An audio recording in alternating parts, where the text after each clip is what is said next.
এই দুনিয়াটা সত্যি খুব স্বার্থপর। দেখেন, আমার যে দাদা ছিল, আপনার যে দাদা ছিল, তার যে দাদা ছিল, উনি কিন্তু পৃথিবীতে এখন বেঁচে নাই। অনেকের, যেমন আমার দাদা বেঁচে নাই, আপনার দাদাও হতে পারে আল্লাহটাকে সারা দিয়ে চলে গেছে, না হয় যাবে। কারণ এই দুনিয়াটা হচ্ছে একটা নির্ধারিত সময়, যেখানে আমরা জন্মগ্রহণ করলে আমাদের মৃত্যু হবে, এটা 100% শিওর। আর চিরন্ত শর্ত, এটা আমাদেরকে মেনে নিতে হবে। আর সেটা আমরা জানি, আমরা দুনিয়াতে আসছি মানে আমাদেরকে মরতে হবে, মৃত্যুর স্বাদ গ্রহণ করতে হবে। কুল্লি নাফসি যায়কুতুল মউত। দেখেন, আল্লাহ তাআলা আমাদেরকে পাঠাইছে এই দুনিয়াতে তার ইবাদত করার জন্য, তার 5 ওয়াক্ত নামাজ, ফরজ নামাজ পড়ার জন্য, নবীর তরিকা অনুযায়ী চলার জন্য আমাদেরকে পাঠাইছে। তিনি এই ফিকিরগুলা করার জন্য কিন্তু আমাদেরকে সংক্ষিপ্ত সময়ের মধ্যে পাঠাইছে। কারণ আমাদের এই জীবনের পরে আরো একটা জীবন আছে, সেটা হচ্ছে আখিরাত। এই আখিরাতের কথা কিন্তু আমাদেরকে মনে নাই।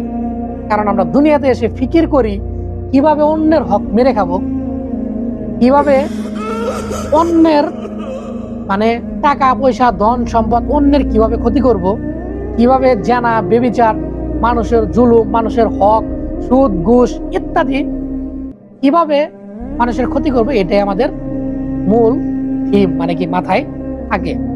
বর্তমানে আপনি যে জায়গায় যান না কেন, দেখবেন সুদ ঘুষ, মানুষের উপর জুলুম। যারা গরিব আছে, যারা নিম্নবিত্ত, যারা তাদের উপর জুলুম হচ্ছে। কিন্তু দেখেন, আল্লাহ তাআলা কিন্তু আমাদেরকে পাঠাইছে তার সৃষ্টি সেরা জীব মাকলুকাত, আশরাফুল মাকলুকাত হিসেবে। আর আমরা এসে আমাদের নিজের মন ঘরামাতে, মানে কি দুনিয়াতে আসছে আমাদের মৃত্যুবরণ করতে হবে না। যেমনি মন চাই এমনি জুলুম করতেছি, যেমনি মন চাই মানুষ খুন করতেছি, যেমনি মন চাই জুলুম করতেছি, যেমনি মন চাই সুদ ঘুষ হারাম। তারপরে একটা তো মোবাইল আছে, মন চাইলে সবকিছু দেখা যায়, সবকিছু দেখা যায়। এগুলা হিসাব আল্লাহ তাআলা কিন্তু নিবে, আল্লাহ তাআলা নিবে। দেখেন,